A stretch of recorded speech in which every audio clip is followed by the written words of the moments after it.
Угощаю Асхаба самым наилучшим стейком. Я тебе заверяю, Асхаб, 100%, что в Москве такого мяса точно нет.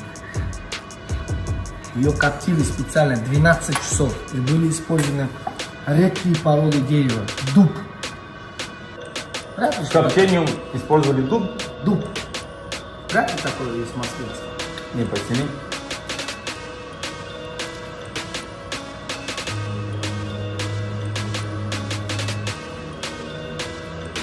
Дай отводку.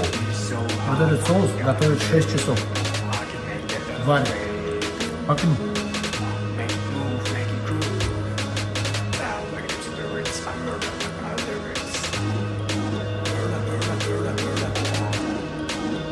Куски просто отлетают.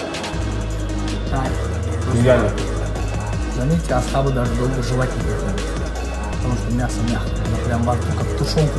Каждый кусок, наверное, грамм 50-100.